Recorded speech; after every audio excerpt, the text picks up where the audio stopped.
శ్రీ హరివాయుగురుభ్యో నమః. ఓం వందే విష్ణుం నమామి శ్రియమథ చ భువం బ్రహ్మవాయూ చ వందే గాయత్రీం భారతీం తామపి గరుడమనంతం భజే రుద్రదేవం. దేవీం వందే సుపర్ణీమహిపతిదయితాం వారుణీమప్యుమాం తాం ఇంద్రాదీన్ కామముఖ్యానపి సకలసురాన్ తద్గురూన్మద్గురూంశ్చ అభ్రమం భంగరహితం అజడం విమలం సదా ఆనందతీర్థమతులం భజే తాపత్రయాపహం. జలజ్యేష్ఠనిభాకారం జగదీశపదాశ్రయం జగతీతల విఖ్యాతం జగన్నాథగురుం భజే. పృథ్వీమండలమధ్యస్థాః పూర్ణబోధమతానుగాః వైష్ణవాః విష్ణుహృదయాః తాన్ నమస్యే గురూన్ మమ. ఆపాదమౌళిపర్యంతం గురూణామాకృతిం స్మరేత్ తేన విఘ్నాః ప్రణశ్యంతి సిద్ధ్యంతి చ మనోరథాః. శ్రీ విద్యాసాగర మాధవతీర్థగురుభ్యో నమః. హరి ఓం. ಹರಿಕಥಾಮೃತಸಾರ ಗುರುಗಳ ಕರುಣದಿಂದ ಆಪನಿತು ಪೇಳುವೆ ಪರಮ ಭಗವದ್ಭಕ್ತರಿದನಾದರದಿ ಕೇಳುವುದು. ಶ್ರೀರಮಣಿಕರ ಕಮಲ ಪೂಜಿತ ಚಾರು ಚರಣ ಸರೋಜ ಬ್ರಹ್ಮ ಸಮೀರವಾಣಿ ಫಣೀಂದ್ರವೀಂದ್ರ ಭವೇಂದ್ರ ಮುಖ ವಿನುತ ನೀರಜ ಭವಾಂಡೋದಯ ಸ್ಥಿತಿ ಕಾರಣನೆ ಕೈವಲ್ಯದಾಯಕ ನಾರಸಿಂಹನೆ ನಮಿಪೆ ಕರುಣಿಪುದೆಮಗೆ ಮಂಗಳವ. ವನಜ ಜಾಂಡದೊಳುಳ್ಳಖಿಲ ಚೇತನರು ಭುಂಜಿಪ ಚತುರವಿಧ ಭೋಜನ ಪದಾರ್ಥದಿ ಚತುರವಿಧ ರಸರೂಪತಾನಾಗಿ ಮನಗೆ ಬಂದುದನುಂಡುಣಿಸಿ ಸಂಹನನ ಕುಪಚಯ ಕರ್ಣಕಾನಂದ ಅನಿಮಿಷರಿಗಾತ್ಮ ప్రదర్శన సుఖవనీవ హరి. మన హరికథామృతసారము పాఠంలో నిన్నటి రోజున వాసుదేవను ಒಳಹೊರಗೆ అవకాಶ కొడువ నభస్తనాగి అనేటటువంటి 9వ పద్యాన్ని చెప్పుకున్నాం. ఈరోజు 10వ పద్యం.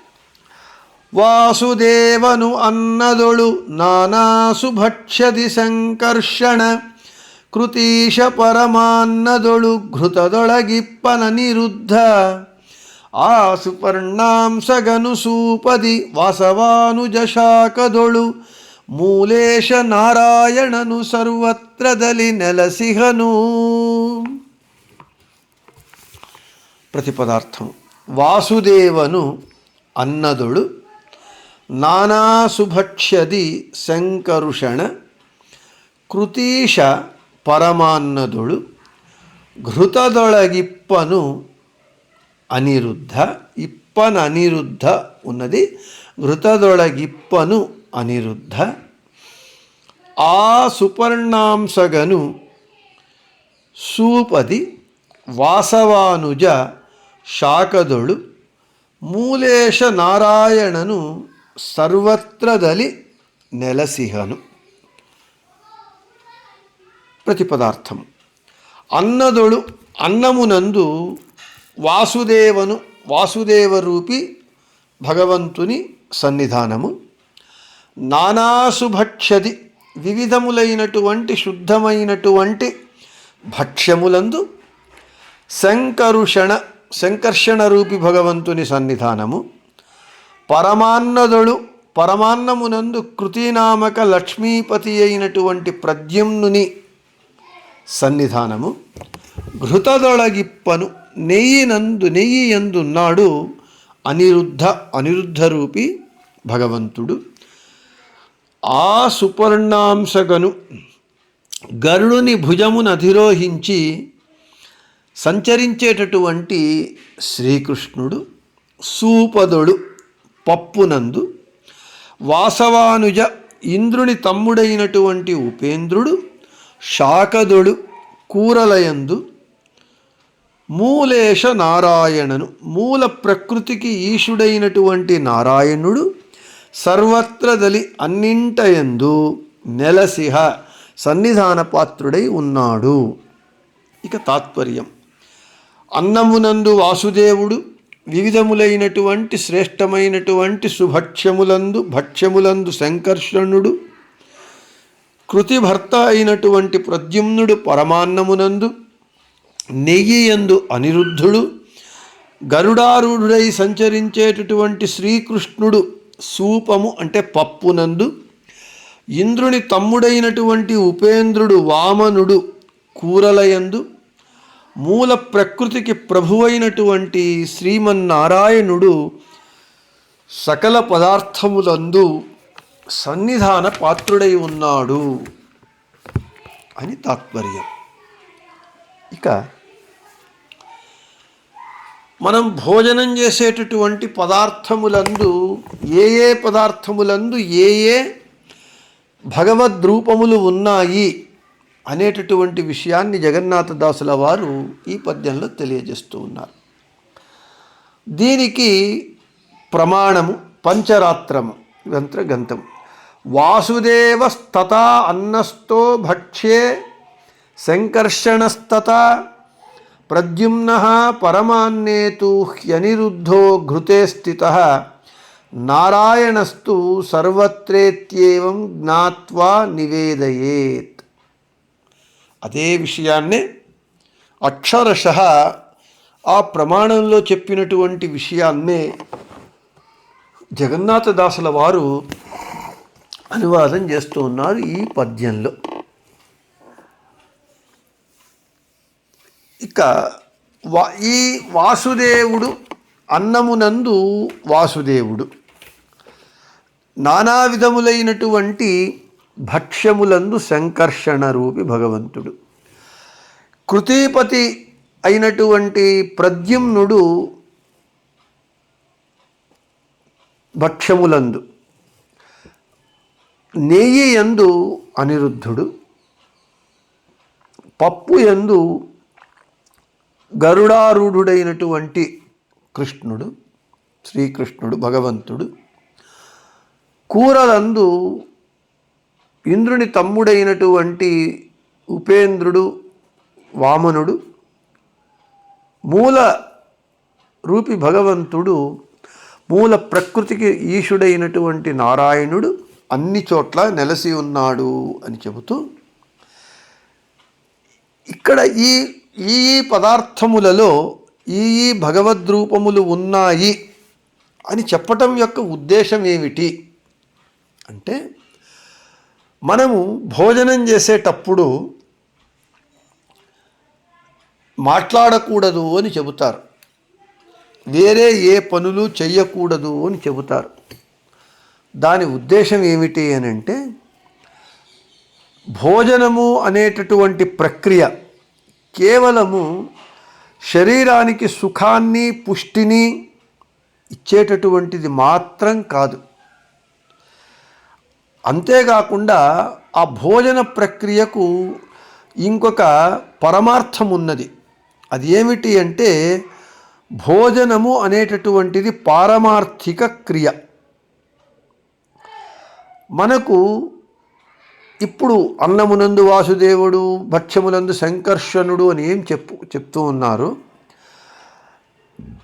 ఆ పదార్థములకు ఆయా రుచులు రావాలి, కలగాలి. ఆ పదార్థములకు ఆ రుచులు అంటే, ఆ పదార్థమునందు ఆ భగవద్రూపము అక్కడ ఉంటే కానీ ఆ రుచి రాదు. భక్ష్యములు, స్వీట్స్, మైసూర్ పాకు తీపి చాలా టేస్టీగా ఉంటుంది, మృదువుగా వెన్నలాగా ఉంటుంది, నోట్లో పెట్టుకోగానే కరిగిపోతుంది. ఇది ఆ మైసూర్ పాకుకు ఉండవలసిన ఈ లక్షణాలన్నీ ఉండి ఎక్కువ తీపి కాకుండా, తీపి తక్కువ కాకుండా బాగా రుచిగా ఉండాలి అని అంటే, ఆ మైసూర్ పాకు అనేటటువంటి భక్ష్యమునందు, స్వీటు నందు సంకర్షణ రూపి భగవంతుడు ఉంటేనే, అతని సన్నిధానం ఉంటేనే ఆ మైసూర్ పాకు బాగా టేస్టీగా బాగా అనిపిస్తుంది.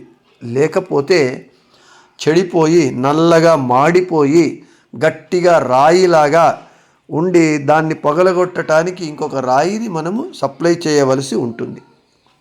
కాబట్టి మనము తినేటటువంటి పదార్థములకు ఆయా రుచులు రావాలి అని అంటే ఆయా పదార్థములందు ఆ భగవద్రూపములు సన్నిధానము అక్కడ ఉండాలి. ఆ కేవలము ఆ పదార్థమే మనకు రుచిని, ఆనందాన్ని, దేహ పుష్టిని ఇవ్వటం లేదు. ఆ పదార్థమునందు ఆ భగవద్రూపము ఉండి ఆ పదార్థానికి ఆ లక్షణాలను, ఆ రుచిని భగవంతుడు ఇస్తే మాత్రమే అప్పుడు ఆ పదార్థములను మనము తిన్నప్పుడు మనకు ఆనందము, రుచి, తృప్తి అన్నీ కలుగుతూ ఉన్నది. కాబట్టి ఈ భోజనం చేసేటప్పుడు మనము మొట్టమొదటగా పరమాన్నాన్ని తింటాం. ఎవరైనా భోజనం ప్రారంభం చేయాలి అని అంటే పరమాన్నముతో ప్రారంభం చేస్తారు. పరమాన్నం ఎత్తుకుంటానే నోటిలో పెట్టుకునేటప్పుడు మనం ఏమనాలి? కృతీష పరమాన్నదుడు. కృతీనామకురాలైనటువంటి లక్ష్మీదేవి పతి అయిన సంకర్షణ రూపి భగవంతుడు పరమాన్నమునందు ఉన్నాడు, వాని సన్నిధానం ఉన్నది అని జ్ఞానముతో ఆ పరమాన్నాన్ని నోట్లో పెట్టుకునేటప్పుడు పరమాన్నగత సంకర్షణ భగవద్రూపము, నా బింబరూపి భగవద్రూపము ఒక్కటే అని ఐక్యానుసంధానం చేసుకుంటూ ఇది వైశ్వానర నామక యజ్ఞము, నేను ఆహుతిని ఇస్తున్నాను అని అనుసంధానంతో తినాలి. ఆ విధంగా ప్రతి ఒక్క పదార్థంలో అన్నం తినేటప్పుడు వాసుదేవ భగవద్రూపుడు, నెయ్యి తినేటప్పుడు అనిరుద్ధ రూపి భగవంతుడు, పప్పు తినేటప్పుడు వామనుడు, కూరలు తినేటప్పుడు పప్పు తినేటప్పుడు గరుడారూఢుడైనటువంటి భగవంతుడు కృష్ణుడు, ఇక కూరలు తినేటప్పుడు వామన రూపి భగవంతుడు. ఈ విధంగా ఆ పదార్థాలను తిన్నప్పుడు ఈ జ్ఞానానుసంధాన పూర్వకంగా భోజనం చేస్తే అది నిజమైనటువంటి భోజనం. ఎందుకంటే ఈ పదార్థాలను తినటం వలన మనకు ఆరోగ్యము, పుష్టి, శక్తి వస్తున్నది అని అంటే ఆ పదార్థములలో ఉండేటటువంటి భగవద్రూపముల సన్నిధానము చేత కలుగుతూ ఉన్నది అనేటటువంటి జ్ఞానముతో, అటువంటి జ్ఞానానుసంధానముతో మనము ఆ పదార్థాలను తింటే భగవంతుడు మనకు చేస్తూ ఉన్నటువంటి ఈ ఉపకారానికి మనము కృతజ్ఞత చెల్లించినట్లు అవుతుంది భగవంతుణ్ణి. ఎవరైనా మనకు ఉపకారం చేస్తే నీ పేరు తలుచుకుంటానని చెబుతాం. అయితే భగవంతుడు మనకు తెలియకుండా మనలో ఉండి, మనం తినేటటువంటి పదార్థములలో ఉండి మనకు ఇంతటి ఉపకారం చేస్తున్నాడు కాబట్టి వానికి కృతజ్ఞతలు సమర్పించాలి అని అంటే ఆయా పదార్థగత భగవద్రూపాన్ని స్మరించి ఆ పదార్థము తినేటప్పుడు ఆ భగవద్రూపము, నా బింబరూపి భగవద్రూపము ఒకటే అని ఐక్యానుసంధానము చెయ్యటమే మనము భగవంతునికి సమర్పించేటటువంటి కృతజ్ఞత. ఇది ప్రతి ఒక్క ఇలా భోజనం చేస్తే అనుసంధానముతో అప్పుడు మనము మాట్లాడడానికి సమయం ఎక్కడుంటుంది? మనస్సంతా ఆ పదార్థగత భగవంతుని పైన మన మనస్సు ఉన్నప్పుడు ఇక మనం ఏమి మాట్లాడగలము? ఏమీ మాట్లాడలేం. అందుకే జ్ఞానులు మౌనంగా భోజనం చేస్తారు. భోజనం చేసేటప్పుడు మాట్లాడకూడదు అని పెద్దలు ఊరికే చెప్పలేదు.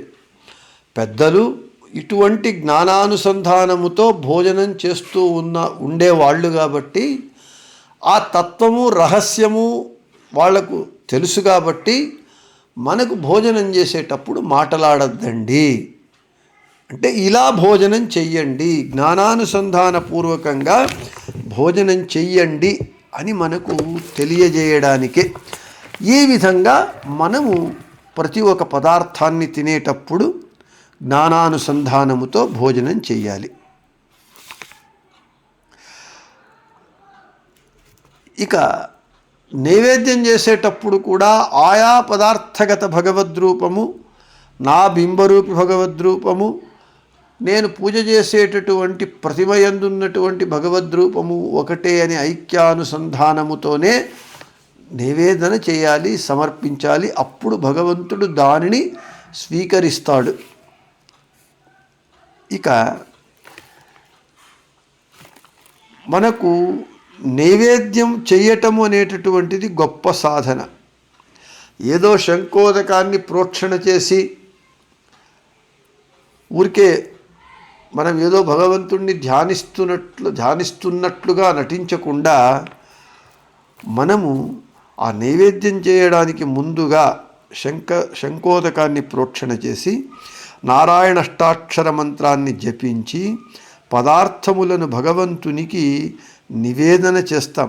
ఆ చేయటానికి కారణం ఏమిటి అంటే సర్వత్రదలి నెలసిహను మూలేశ నారాయణను, అన్ని పదార్థములందు మూలేశుడైనటువంటి నారాయణుడు సన్నిధాన పాత్రుడై ఉంటాడు. కాబట్టి ఆ కారణంగానే మనము నైవేద్యము చేయడానికి ముందుగా నారాయణ అష్టాక్షర మంత్రాన్ని మనం జపించటం జరుగుతుంది.